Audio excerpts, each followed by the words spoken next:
ठीक है, तो start. Chapter name, what is chapter name? सत्ता के वैकल्पिक केंद्र। ये लो, सत्ता के वैकल्पिक केंद्र।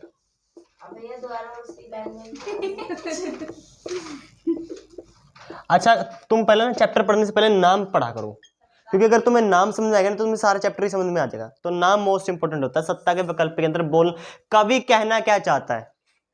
कवि का तात्पर्य क्या है यहाँ पर बोलने का? तो कवि यहाँ पर कहना ये चाहता है कि कोई ऐसी ताकत है पूरी इस दुनिया में जो अमेरिका की शक्ति को कम कर सके। कोई ऐसा संगठन है, कोई ऐसा देश है जो अमेरिका की शक्ति को कम कर सके। तो उसमें आज इस 4 चैप्टर में यही पढ़ेंगे कि कोई ऐसी संगठन, कोई शक्ति है जो अमेरिका की शक्ति को कम कर सके। उसमें 3 शक्तियां हैं जो कम कर सकती हैं। पहला है यूरोपीय संघ, यूरोपीय संघ, यूनियन, यूरोपीय संघ। और उसका मतलब आसियान, नेक्स्ट है आसियान। और जो हमारा थर्ड है वो है चीन, मोस्ट इंपॉर्टेंट। चीन is our most important topic. ठीक है, तो चीन हमारा मोस्ट इंपॉर्टेंट टॉपिक है। अब हम पहले यूरोपीय संघ पढ़ेंगे, उसके बाद क्या पढ़ेंगे हम? आसियान, फिर चीन। चलो पढ़ लेते हैं फिर यूरोपीय संघ। फर्स्ट यूरोपीय संघ, चलो पढ़ते हैं 4 चैप्टर यूरोपीय संघ के बारे में। फर्स्ट क्या है, देखो यूरोपीय संघ बना कैसे, किसने बनाया, वो हमारे लिए मेन हो जाता है। इसके लिए आपको थोड़ा सा बैक आना पड़ेगा, थोड़ा सा बैक। कहाँ पर? फर्स्ट सेकंड वर्ल्ड वॉर में आना पड़ेगा। सेकंड वर्ल्ड वॉर में क्या हुआ था? अमेरिका के साथ जो देश शामिल थे, अमेरिका के साथ जो देश शामिल थे, उनकी अर्थव्यवस्था काफी ज्यादा खराब हो गई थी। उनकी अर्थव्यवस्था सेकंड वर्ल्ड वॉर में जो देश अमेरिका के साथी थे ना, उसके फ्रेंड थे, उनकी अर्थव्यवस्था काफी खराब हो गई थी। तो अमेरिका को लगा यार मेरे साथी, मेरे फ्रेंड है, मेरी वजह से उनकी अर्थव्यवस्था खराब हुई है, तो मेरा ये जिम्मेदारी बनती है कि उनकी अर्थव्यवस्था को दोबारा उठाया जाए। तो ये किया अमेरिका ने। तो अमेरिका ने सोचा क्यों ना मैं, जो मेरे साथ थे, जो मेरे साथी देश थे जिन्होंने मेरे सेकंड वर्ल्ड वॉर में काफी साथ दिया, तो क्यों ना मैं उन देशों को पैसे दे दूं जिसकी वजह से उनकी अर्थव्यवस्था दोबारा खड़ी हो जाए। क्यों ना मैं उन देशों को पैसे दे दूं। तो जिस योजना के तो उनको पैसे दिए उसका नाम था मार्शल योजना। मार्शल योजना के तहत अमेरिका ने पैसे दिए यूरोप को, यूरोप के उन देशों को दिए जो देश अमेरिका के साथ थे सेकंड वर्ल्ड वॉर में। उसको बोलते हैं मार्शल योजना, जिसके तहत उन्हें पैसे दिए। मार्शल योजना के तहत पैसे दिए। अब मार्शल योजना के तहत जब पैसे दे दिए, सब पैसे बराबर बराबर बटे पूरे यूरोप में, ठीक है, सबको मिले। तो देशों को लगा यार क्यों ना हमारे पास ऐसा संगठन होना चाहिए जो हमारे लिए समान काम करे, जो पैसे भी इक्वल बांटे और हमारे लिए काम भी इक्वल इक्वल करे, बिल्कुल सेम। कोई ऐसा संगठन बनाना चाहिए हमें, बिल्कुल एक यूनियन की तरह, एक संघ हमारा होना चाहिए, यूरोप यूरोप का होना चाहिए बस। तो सब लोगों को लगा हाँ होना चाहिए। तो ये बना 1992 में यूरोपीय संघ। 1992 में यूरोपीय संघ की स्थापना।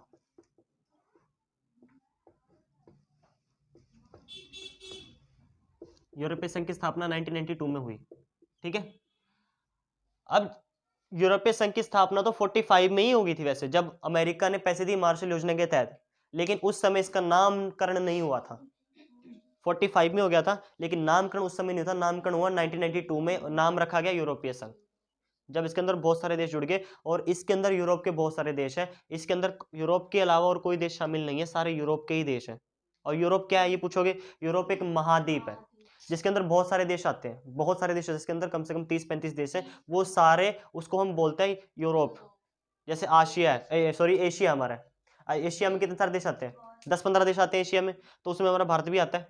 तो एशिया एक महाद्वीप है जिसमें बहुत सारे देश आते हैं। यूरोप भी एक महाद्वीप है जिसमें बहुत सारे देश आते हैं, 30-35 देश आते हैं, ठीक है। उनका संगठन है यूरोपीय संगठन, जो 1992 में इसका नामकरण हुआ, ठीक है। पहले जब ये संगठन बना था 45 में, मार्शल योजना के तहत ही यूरोपीय संघ ने अपना, सॉरी यूरोप के लोगों ने ही, यूरोप के देशों ने अपना संगठन बना लिया था। लेकिन बाद में क्या हुआ, बाद में ये थोड़ा सा इसका नाम चेंज हो गया। 1992 में क्या हो गया, यूरोपीय संघ हो गया। पहले ये संगठन सहयोगात्मक संगठन था, सहयोग करता था देशों के बीच में, हेल्प करता था, उनकी हेल्प करता था। बाद में राजनीतिक हो गया बहुत ज्यादा, राजनीतिक हो बाद में इसने अपने हाथ में बहुत सारी शक्तियां ले ली देशों से। इसने बोला, यूरोपीय संघ ने बोला भाई एक काम करो, तुम सब अपनी अपनी शक्तियां मुझे दे दो, थोड़ी थोड़ी शक्तियां मुझे अपनी अपनी दे दो। सब लोगों ने दे दिया कि हाँ यार चलो ठीक है, एक संगठन बन रहा है, उसके लिए हमें थोड़ी थोड़ी शक्तियां तो देनी पड़ेंगी यूरोपीय संघ को। सबने अपनी अपनी शक्ति दे दी। अब हम पढ़ते हैं उन शक्तियों का क्या हुआ, कैसे उन शक्तियों का इंप्लीमेंट किया गया, कैसे उन शक्तियों को यूज किया यूरोपीय संघ ने, वो हम पढ़ना है, ठीक है। अब यूरोपीय संघ के पास क्या है वो सारा इसके अंदर पढ़ेंगे। 1992 में यूरोपीय संघ की स्थापना हुई, हमने पढ़ा कब, 1992 में यूरोपीय संघ की स्थापना होती है, ठीक है। उसके बाद देखो, अब यूरोपीय संघ की थोड़ी सी विशेषताएं बता देते हैं आपको, काफी सारी विशेषता है इसकी, तो शायद ब्लैक बोर्ड पूरा भर जाए, देखते रहो। पहली विशेषता तो इसकी है कि इसके पास अपना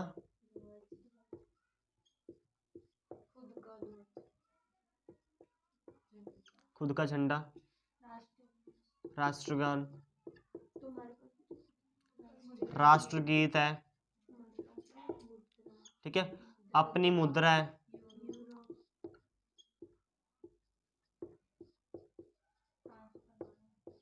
ठीक है, 550 परमाणु हथियार है भाई साहब के पास।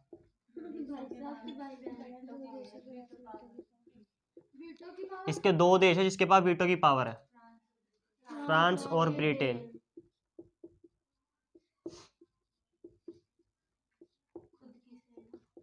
ठीक है, दुनिया की दूसरी सबसे बड़ी सेना मैंने बताया था,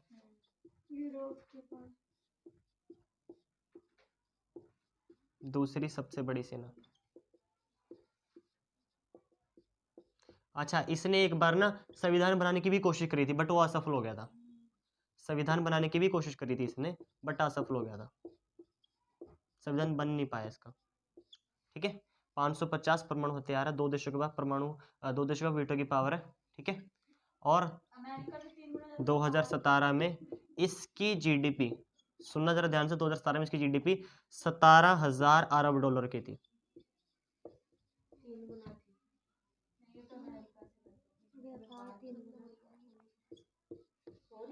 अरब डॉलर की थी। और डब्ल्यूटीओ में अमेरिका से 3 गुना ज्यादा व्यापार करता है, व्यापार भी करता है, 3 गुना ज्यादा व्यापार भी करता है ये। ठीक है, ये सारे इसकी विशेषताएं। स्थापना दिवस, खुद का स्थापना दिवस है, खुद का झंडा है, खुद का राष्ट्रगीत है। एक बार संविधान बनाने की कोशिश करी थी, बस संविधान बन नहीं पाया। 550 परमाणु हथियार है, दो देशों के पास वीटो की पावर है। ठीक है, दो देश के स्थायी सदस्य हैं उसके यूएन के। ठीक है, और इसके पास ये देखो 2017 में इसकी जीडीपी 17,000 अरब डॉलर की थी, जो लगभग अमेरिका के बराबर है। अमेरिका की 2017 में जो जीडीपी थी वो शायद 22,000 अरब डॉलर की थी, तो अमेरिका के लगभग है इसकी जीडीपी भी। और डब्ल्यूटीओ में अमेरिका से 3 गुना ज्यादा व्यापार करता है। अब डब्ल्यूटीओ क्या है? डब्ल्यूटीओ वर्ल्ड ट्रेड ऑर्गेनाइजेशन, जो पूरे वर्ल्ड का व्यापार का दिशा निर्देश देता है, नियम कानून तय करता है, जो वो है आपका वर्ल्ड ट्रेड ऑर्गेनाइजेशन, जो पूरे वर्ल्ड के ट्रेड को संभालता है, उसको दिशा निर्देश देता है, नियम कायदे कानून ये बनाता है डब्ल्यूटीओ। ठीक है, तो सबका व्यापार होता है डब्ल्यूटीओ में। तो अमेरिका से 3 गुना ज्यादा व्यापार करता है यूरोपीय संघ। ठीक है, तो ये इसकी विशेषता सारी की सारी यूरोपीय संघ की 1982 में बना था। पहले ये जो संगठन था, पहले कैसा था ये संगठन? पहले ये सहयोगात्मक संगठन था, सहयोगात्मक संगठन था पहले। ठीक है, अब बाद में क्या हो गया? बाद में ये राजनीतिक हो गया ज्यादा से ज्यादा, क्योंकि इसके पास इतनी सारी शक्तियां आ गई, आप खुद देखो, राजनीतिक हो गया। ठीक है, अब एक बात, तो अगर आपको फ्रांस में घूमना है, मतलब फ्रांस में घूमने जाओ, आप फ्रांस में घूमने जाओ, तो आप कहाँ का वीजा लोगे? यूरोप का क्यों लोगे भाई? फ्रांस में घूमने जा रहे हो तो फ्रांस का वीजा लोगे या और किसी चीज का ले क्या आओगे? तुम फ्रांस घूमने जाते हो फ्रांस का वीजा लोगे, लेकिन यहाँ पर एक पेच है, सुनो, यहाँ पर एक जो बात है तुम्हें एकदम बहुत ज्यादा इंपॉर्टेंट है तुम्हारी। मैंने बताया था कि यूरोपीय संघ सब देशों की एक समान नीति बनाता है, सब देशों की एक समान नीति बनाता है। इसकी एक विशेषता ये भी है, जो देश इसमें शामिल है सबकी एक समान नीति बनाता है,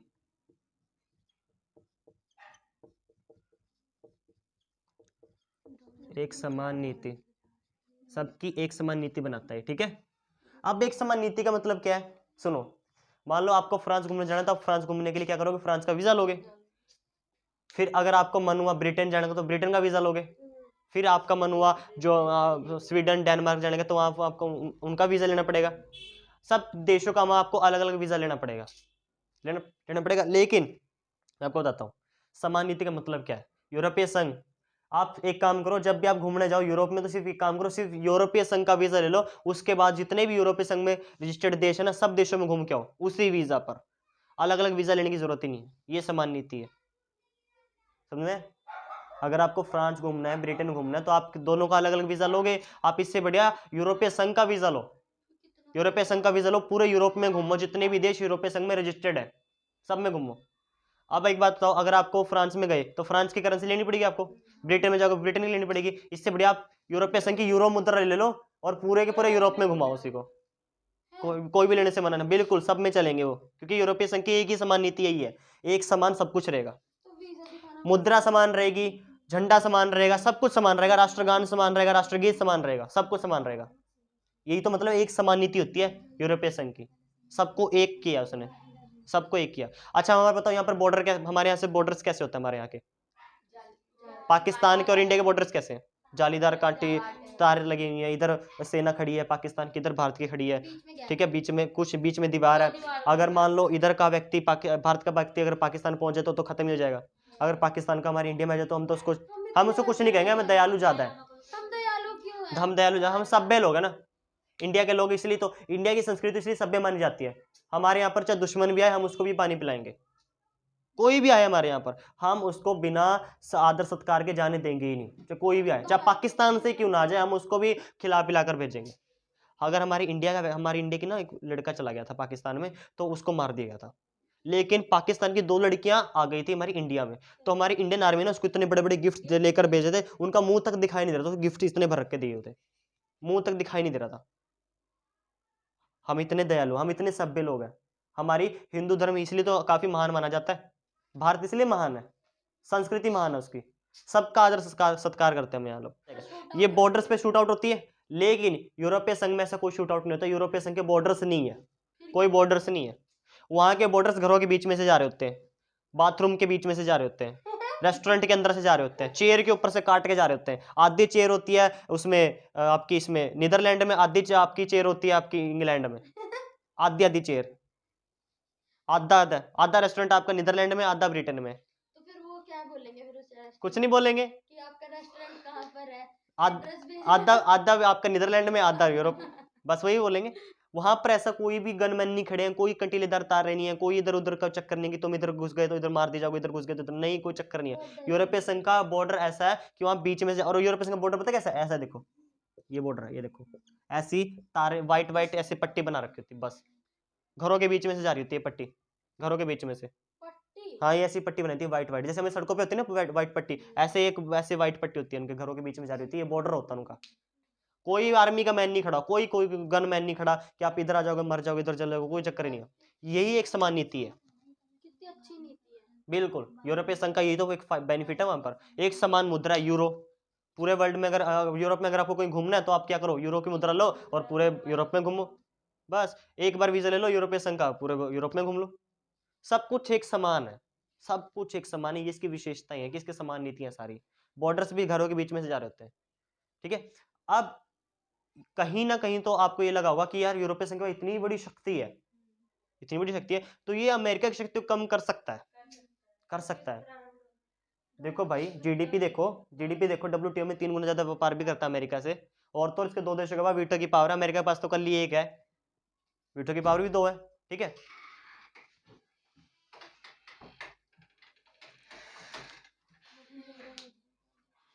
देखो भाई देखो देखो, ठीक है, तो इसके पास अपना खुद का, अच्छा आपने एक बात नोटिस करी है, इसके पास सब कुछ है, ये वो चीजें इसके पास है जो एक देश के पास होती हैं, इसके पास वो सारा कुछ है जो एक देश के पास होना है, मस्ट होता है ना। तो इस संगठन कहां से रहा फिर, ये देश है ये तो, और देश के अंदर जो जिसके अंदर देश है वो सारे राज्य हैं इसके, तो ये संगठन नहीं है, आज की डेट में राजनीतिक संगठन हो गया, पहले सहयोगात्मक संगठन था, सहयोग करता था ये देशों के बीच में, आज की डेट में राजनीतिक संगठन हो गया है, राजनीतिक। कहीं कहीं पर ये असफल हुआ अपनी नीतियां लागू करने में। आपको लगता है यहाँ पर अमेरिका की शक्ति कम कर सकता है, कर सकता है, अमेरिकी शक्ति कम कर सकता है, क्योंकि यूएनओ में इसकी बात का बहुत ज्यादा वजन है, जब महासचिव की बात आती है तो उसमें यूरोपीय संघ पूरी धाक के साथ बोलता है, अमेरिका के साथ खड़ा होकर, अमेरिका की नीतियों को प्रभावित करता है, ये काफी ज्यादा, काफी प्रभावित करता है अमेरिका की नीतियों को, इसकी बात का बहुत ज्यादा वजन होता है यूएन के अंदर भी, जैसे अमेरिका की बात का वजन है ऐसे इसकी बात का वजन है बहुत सारा, ठीक है। अब एक बात तो, ये सफल तो है उसकी नीतियां प्रभावित करने में, लेकिन कहीं कहीं इसके 3 देशों में जो आज भी है, उन 3 देशों में अपनी नीति लागू करने में असफल हुआ है, उन 3 देशों में। बाकी तो उसने लागू कर दिया, हर राज्य में जिसके पूरे देश हैं, यूरोपीय संघ में जितने भी देश सब में लागू कर दिया, बट ये असफल हुआ अपने 3 देशों में नीतियां लागू करने में, जिनके नाम है ब्रिटेन, स्वीडन और डेनमार्क। इन 3 देशों में ये अपनी नीति लागू करने में असफल हुआ है। वो 3 देश ना तो इसकी मुद्रा मानते, ना इसका झंडा मानते, ना राष्ट्रगीत, ना यूरो, ठीक है, ना ही इसे मानते कि इसका संविधान है, ये कुछ नहीं मानते इसका यूरोपीय संघ का। ब्रिटेन यहीं पर यूरोपीय संघ आपका असफल हुआ 3 देशों में अपनी नीतियां लागू करने में, बाकी तो सफल है ये। ठीक है, तो 3 देशों में असफल हुआ है, ब्रिटेन, डेनमार्क और स्वीडन। ये 3 देश, अगर आपको इन 3 देशों में घूमना है ना, तो इनको आपको अलग अलग वीजा लेना पड़ेगा, यूरोपीय संघ के वीजा से काम नहीं चलेगा। अगर आपको ब्रिटेन जाना है तो आप यूरोपीय संघ का वीजा लेकर नहीं जा सकते। अगर आपको ब्रिटेन जाना है तो आपको ब्रिटेन की मुद्रा लेनी पड़ेगी, आप यूरोपीय संघ की मुद्रा नहीं चला सकते वहां पर, क्योंकि ब्रिटेन के लोग यूरोपीय संघ की मुद्रा मानते ही नहीं है। उनका झंडा अलग है, ब्रिटेन का झंडा अलग है। वैसे तो झंडा सबके अलग है, लेकिन संगठन का एक ही झंडा है जो सब मानते हैं, लेकिन ब्रिटेन नहीं मानता। वो झंडा देखो क्या है, ये है वो झंडा।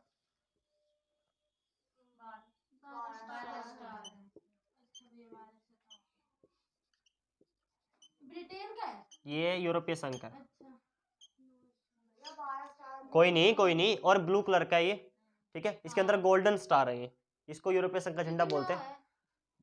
कोई नहीं, आप 2-4 और ऐड कर लेना इसके अंदर, 3 और ठीक है, 3 और कर दो। कोई नहीं कर लेना। तो ये यूरोपीय संघ का झंडा है। देखो यूरोपीय संघ में जितने भी देश हैं उन सबका अपना अलग अलग झंडा है, लेकिन एक यूरोपीय संघ का अलग झंडा है जिसको सब देश मानते हैं, लेकिन 3 देश मानने से मना करते हैं, ब्रिटेन, डेनमार्क और स्वीडन। डेनमार्क और स्वीडन। 3 देश मुद्रा मानने से मना करते हैं।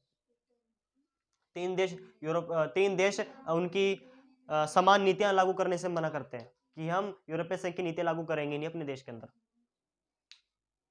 तो यहां पर असफल हुआ है यूरोपीय संघ, बाकी तो सफल है। अमेरिका की शक्ति को कहीं ना कहीं प्रभावित कर सकता है, हम कह सकते हैं, लेकिन यहां पर असफल हो जाता है इसके 3 राज्यों में, 3 देशों में, जो इसके 3 देश हैं। बस ये यूरोपीय संघ खत्म।